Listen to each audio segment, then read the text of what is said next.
This is the African Author Google Hangouts. My name is James Murwa, and I'm a literature blogger. And on the Hangout with me, we have two gentlemen. Why don't you introduce yourselves? Start with Abu. My name is Abubakar and Ibrahim. I'm a writer from Nigeria. And I'm one of the judges for the Writivism Prize for 2015. And me? And I am Ayikwei. I'm a writer, editor, diva from Ghana, and I serve on the Writivism board. Okay. So, I mean, you guys have been writing for a while. Shall we start with you? Yes, let's start with you. I know you started with poetry, and then you went into prose. Tell us a bit about some of the stuff you've done. Well, I started with poetry, but actually stopped writing poetry. And then I added prose, I suppose longer prose, to the things I was writing, because actually, you know, I've always written prose as well as just single essays and letters. So yes, I've fairly widely published in magazines as a poet, and I've since published short stories and a novel which I've been very lucky to have translated in a few languages. The novel is Tale of the Bluebird. Yes. Yes. Okay, and that's the only novel you've written so far. That's out there. Yes, this is correct. I have worked on others, but I haven't completed them. Okay, I like talking because at least it's a book we have. Yes. Okay, and yourself, Abu. Yeah. You have done a lot of like short story stuff. And that was true. Yeah, Abu. Yes, I'm with you. No, I'm saying when I look at your profile, a lot of the stuff is short story oriented, with the main one being your short story collection. Yes, that is true. Yeah. So tell us about the process you've done. Sorry, I was just interrupted. So tell us about how you got to the point where you have a collection from not having one. Actually, I think the collection was accidental. I never intended to publish a short story collection. I was writing stories. Eventually, ones that went into the collection were written over a period of 10 years. Some of them are published in the and then eventually a friend of mine came and said, why don't you put them together into a collection? And I found it was a very odd idea because I was writing. But he insisted, and I thought, maybe I should give it a shot. Okay, I apologize. My hearing isn't so good, but I'll continue. So your short story collection came. Continue. Yeah, like I said, it was coincidental. I never intended to publish a short story collection. But when a friend advised me to do so, I thought I should give it a shot, and I did. And that was how residentials came about. Okay, so how did your association with Writivism begin? It was last year. I was contacted by Ibrahim, who wanted us to, participate in this idea he had. And it was supposed to be online, based online, where we mentor writers from Uganda.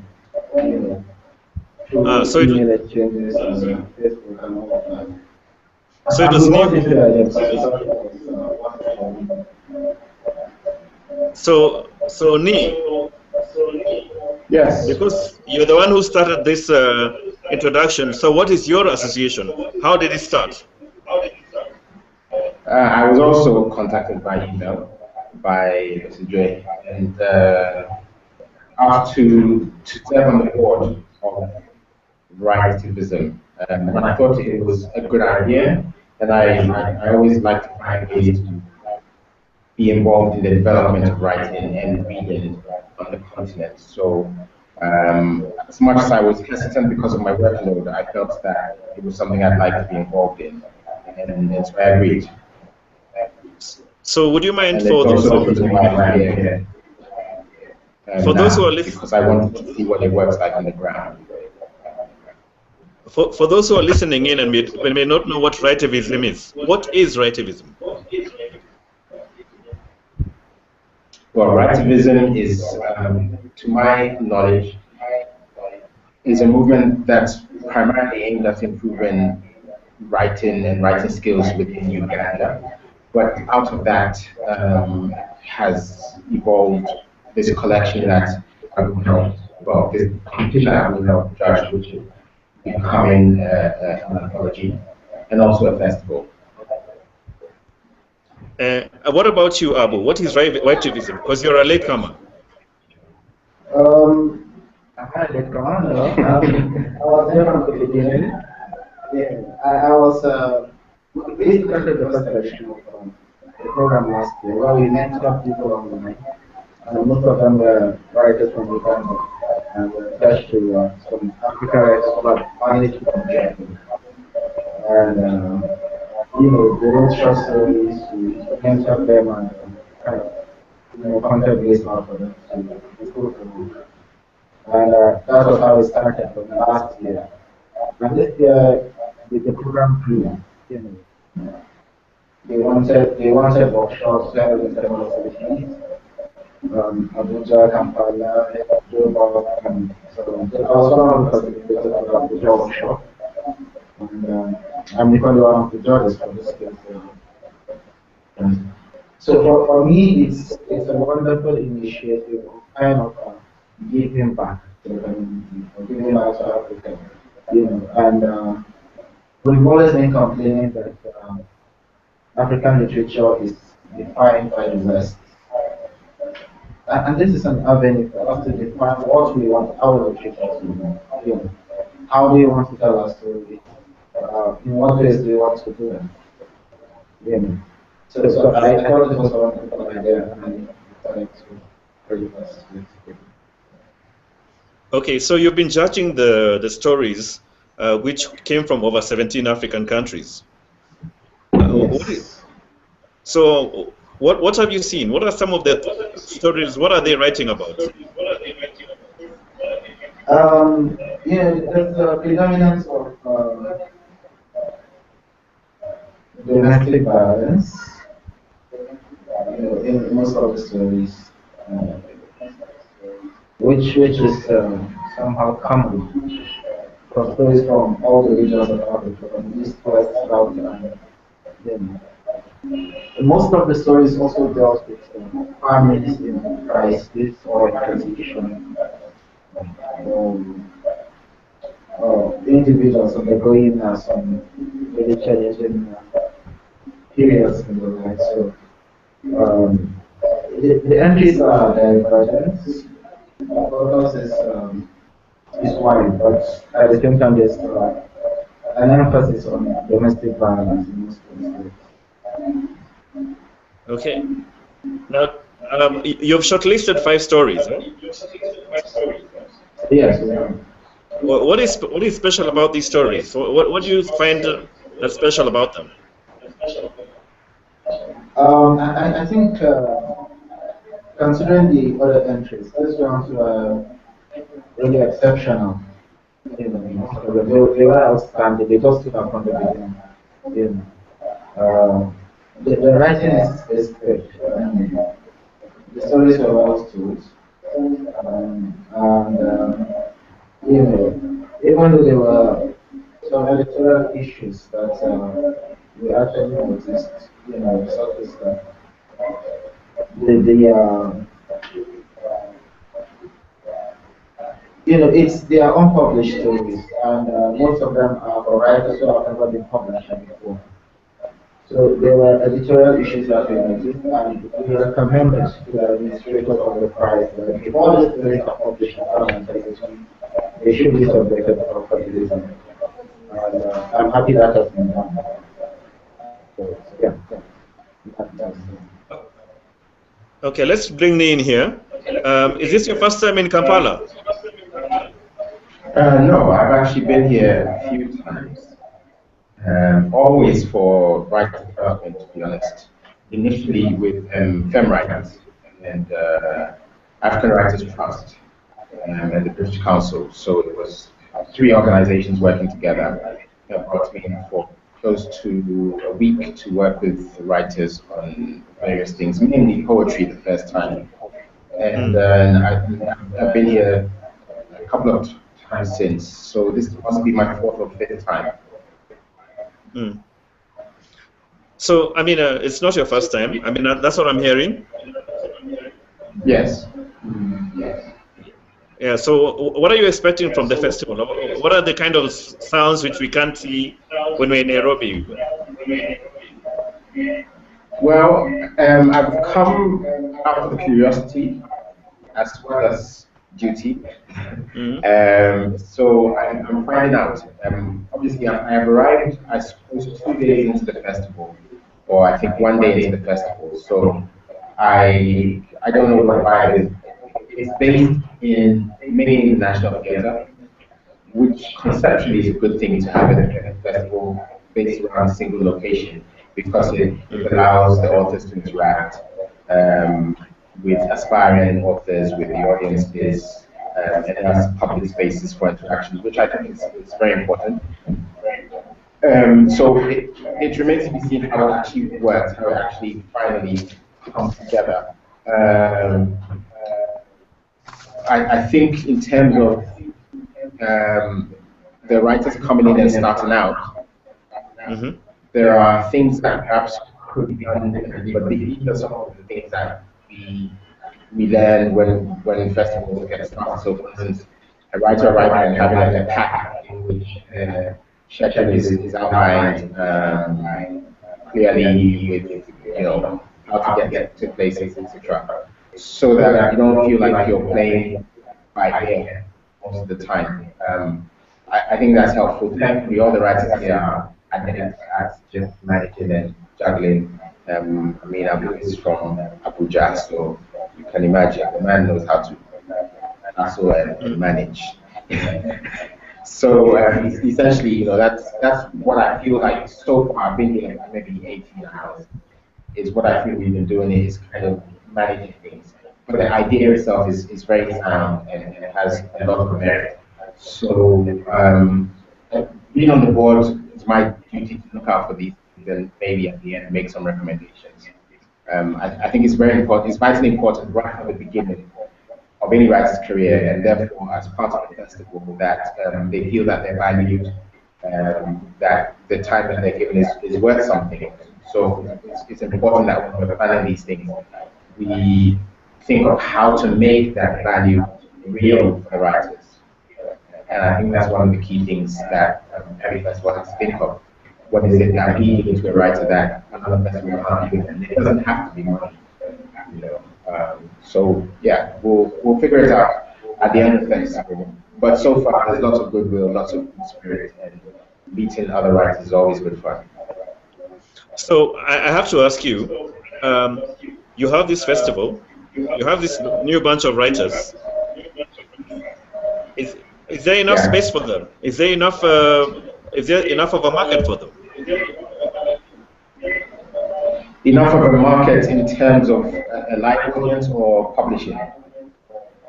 Yes, because we already have a set bunch of guys who are published. So when you have a new bunch of guys, will they be able to thrive? Well, I mean, if you look at the birth rates on the continent, I don't think that we should compare about the number of authors we have, because the audience is growing at an astronomical rate. I think the problem we have is infrastructure, and hopefully this partly addresses that. There's another initiative that's running in Kampala at the moment where they're training editors. So I think that's apt that goes hand in hand with this, because yes, it seems like there are a lot of African authors just because there are more than one these days. But I don't think there's nearly enough, because there are too many stories and we don't have the energy to tell them all. As you know, as much as people might say you guys are the authors, frankly, you know, we have to pick the things that confuse us the most. That doesn't mean that they're the most important things to talk about. So having more authors is never a liability. And yes, it may not be the most practical way to make it for most people, but I believe that the people who love it endure and eventually make it work. So it's more important that we get lots of them started out, so that the ones that fall by the wayside are the ones that fall by the wayside, and the 20% that we keep are great writers. Abu, do you have any opinion on this? Yes, I do. I don't think we have enough writers on the continent. Yeah. I mean, like you said, the population of the world is growing. So we have like 6, 7 billion people now. And we have maybe 3 times as much stories as the number of people we have. The problem we have is not the writers, but the structures on which most of the stories kind of flows. The structures on how on which the stories can reach other corners of the continent. Like right now, it's difficult for African writers to be read in Nigeria because you can't see the books in Nigeria. Or Nigerian writers go to be available in Uganda. So we have this problem. And if we're able to build the structures and publish good writers and get these books across the continent, I think we're making progress. But until then, I don't think we can complain that we have so many writers. Okay. Okay. Sorry. So, following up on that, we have the writers, but the structures are not very good. So these guys who are coming into the business, what do they have to look forward to? Wow, the writer's life, which is a life of toil and loneliness and hard work and endless hours of writing. So probably nobody will appreciate it. But it's the writer's life. It's something that gives you fulfillment. Somehow, I always have the case that if you write something outstanding, it will get out there and people will appreciate it. So what they should look out for is a lot more hard work and a higher standard, which they should judge them before they present themselves to the public. Also, James, I think, and you're a living testament to this. You know, if we talk about 15 years ago, these writers, yes, we developed them, and they only have print to look forward to. Now you can actually develop a career out of a high quality blog. You're a world famous literature blogger. You know, you don't need some paper to validate the quality of your blogs or your reviews, etc. And so there are writers who might come out of this who may not print immediately, but can develop their own standards, improve, get to a level of excellence where there are people clamoring to read them, and at that point they'll actually be in a better bargaining position than some of us who are meeting that now, because they'll already have an audience and can talk to a publisher and say, well, you know, I have my audience, this is how I express myself, and I don't necessarily need to publish with you, but if you want to access my audience, then you'll have to respect my aesthetics, which I mean is one of the things that African writers, Asian writers have struggled with, is that certain elements of my aesthetic which are not considered palatable to so I mean, and this again, it's not necessarily Western taste, it's what the marketing departments say Western tastes are. Those ones are excluded because some marketing department decides it's not palatable for Western taste. Therefore, you create, this cliche is created of the kind of work that comes out of Asia or Africa or South America, which is actually dictated by marketing departments in the sense of publishing. Now, if it goes the other way and people can develop an audience on the internet, however it is that they develop these audiences, then they can say, look, there is proof that my aesthetic is appreciated by a huge number of people. So you can decide to publish it my way or forget it. I will find other ways to reach my public.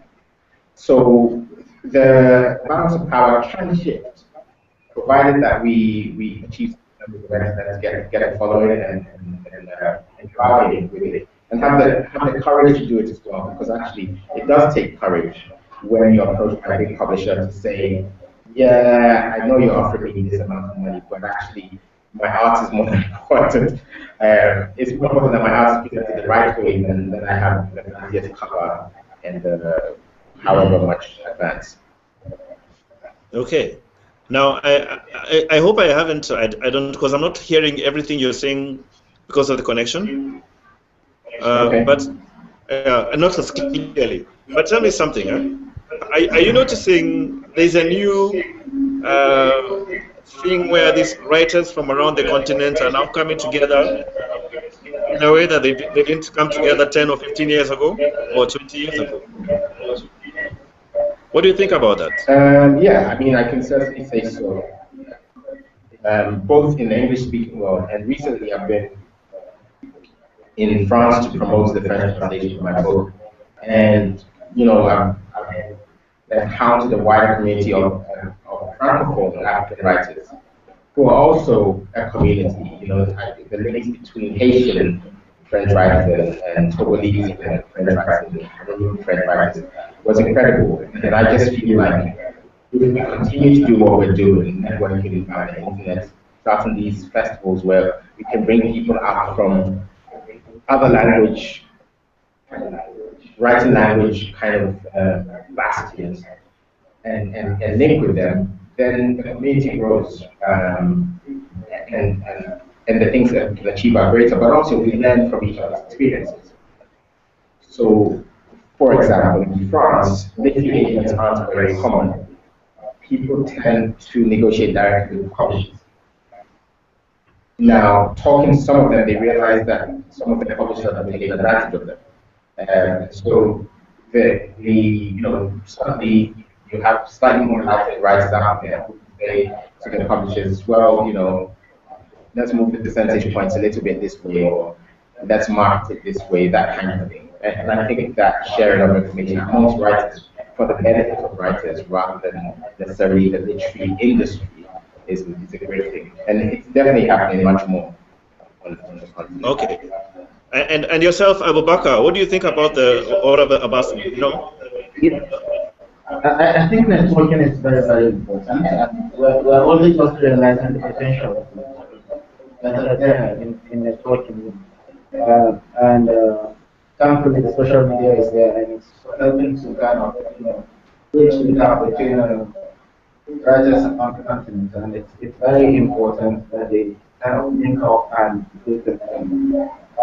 Like right now, there's an initiative that's coming out of a workshop that happened in Kenya last year, the Jalada Collective, where a group of young African writers came together after a workshop and decided to, start a movement of trying to publish and television and things like that. And I think it's a wonderful idea. So these are the kind of initiatives we need to kind of, build those structures that we really need, that we all around depending on publishers in London and India to kind of provide for us. And they have their own, interest and their own markets to cater to. So it is important that we do this for ourselves. And networking is very important. So I think there's nothing that beats that.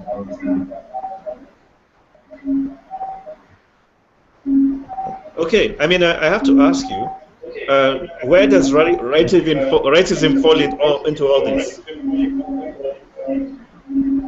Writivism is a huge issue. It started in Uganda, now it's all over the continent.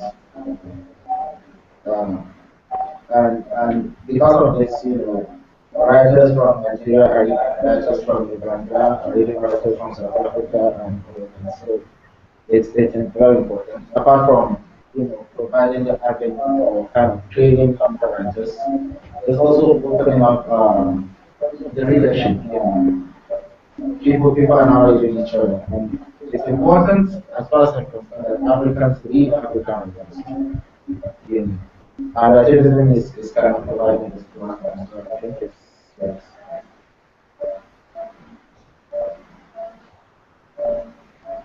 So from the guys you've been judging, the guys you had 200, you saw 200 stories, and you from all over the continent. Do you see the next generation of? I don't want to say Googies because those are the old guys. But have you seen any of these guys?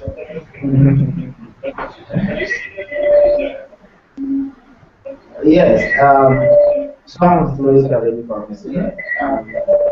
From those stories, you could see the potential of the writer's talent. Some others are not so good.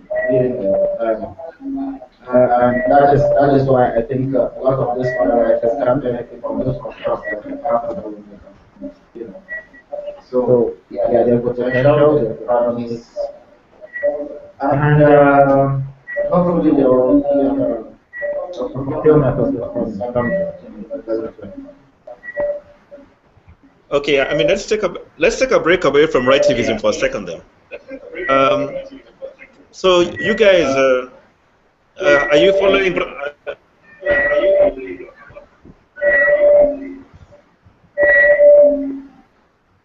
Are we following? Are you following the football in Brazil? Oh, are we following football in Brazil? Yes. Yeah. Yes. Yes, I am. Yeah, what's happening? I mean, What's let's happening? not talk about what Cameroon did last night. Yeah. I mean, fortunately, I was traveling, so I was in transit and I missed that embarrassing. But Ivory Coast is making up crowd. Nigeria was very disappointing the other day. I don't know what happened to my Ghanaian friends. Perhaps he will explain better. But what he told me was this: that the Americans have a larger population. They have a lot more people praying for them to win. Yeah. So, Nee, what happened? What happened, Nee? I mean, you saw your Klinsmann's interview after the match. There was a look on his face that he looked like he was in seventh heaven. That means the man knows he was laughing. And I'm okay to live with that. Also, the Ghanaian team have a history of making us believe that it's over and then resurrecting us. They always like the difficult matches. I mean, the reality of the group we're in is whether we beat United States or not, we still have to draw with or win against Germany or Portugal. So bottom line is, it was still going to be the same thing. At least now they know there's no room for error. If you're going to win the World Cup, you have to beat their sides. So let's just do it like we're doing it for TV. We'll beat Germany first, and then when Portugal meets us, they'll be under so much pressure that they'll just fall down. That is very optimistic. I'm a writer. I create things. Okay, guys, I'm going to ask you guys. The last time we met Germany at the World Cup, they struggled to beat us 1-0. Okay, I'll be signing off in a few minutes because I think we've gone on for quite a bit. We're going online.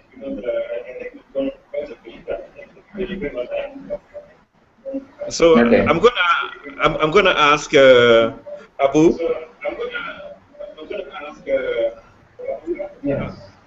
I mean, I know you've only been there for a few hours, but I please recommend you have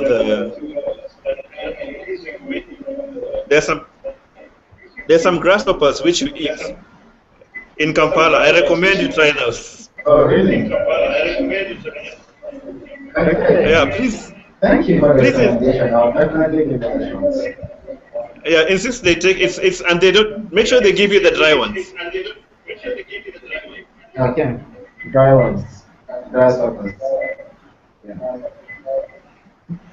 All right, guys. Okay, so We'll, yeah, I'll leave it at that. so, is there one last thing you'd like to tell the viewers?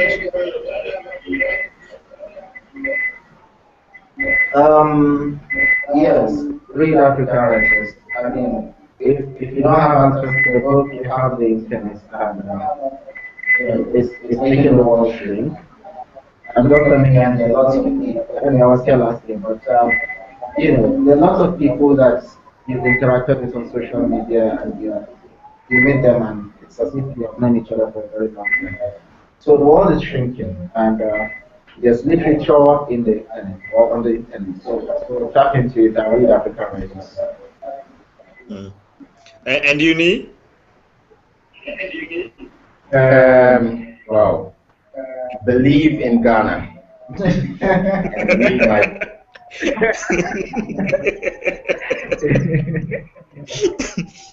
We're praying for you guys, man.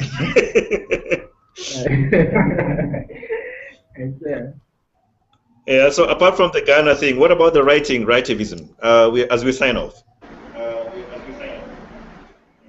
Pardon? Now, I'm saying, what are your? I want to get the last views for the guys who are watching as we wrap up. What's your message? On writivism. Yeah, writivism and African writing in general. Well,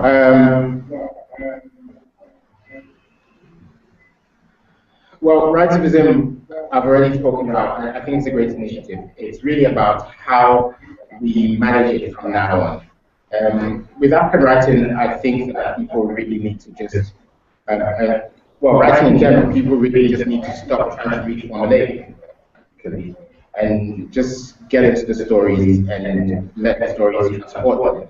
I think we consumed stories of such recognizable structure for so long that certain readers just won't make the effort.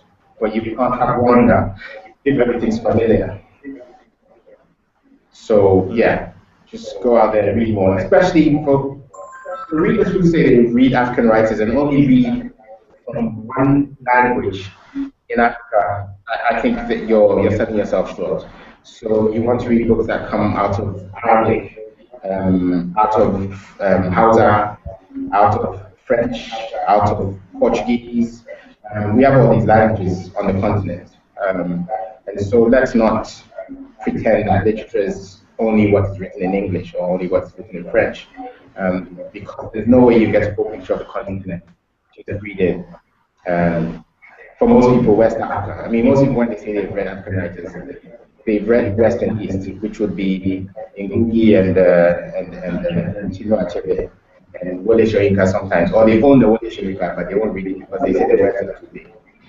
So we need to understand. Okay, thank you, gentlemen.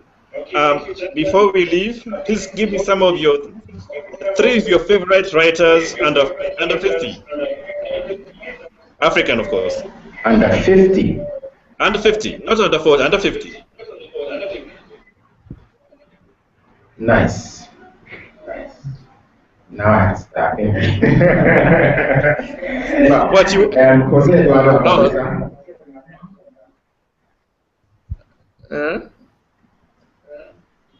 Hello? No, I'm asking. You can hear me? You can't give me three. I'm giving you slowly. Yes. So Jose Eduardo Aguilusa. Who's Angolan. Then from Cameroon, Patrice Ganang. Who I think is a fantastic writer. And my third is going to be, I think, poetry, Wasanshire. Yes. And you, Abu? Yeah, for me, Ayikwei. She's amazing. She writes wonderful things. If you haven't read her, you should. There's the Mabanga one I know. So it's a very powerful writer.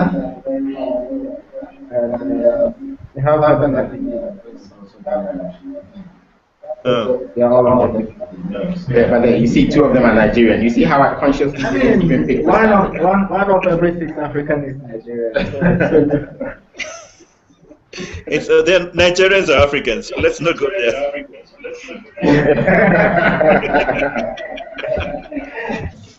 No, Nigeria is a continent. Okay, guys, thanks for joining me. We'll end this broadcasting here and say thanks for joining us. Thank you very much, James. Nice talking to you. Thank you.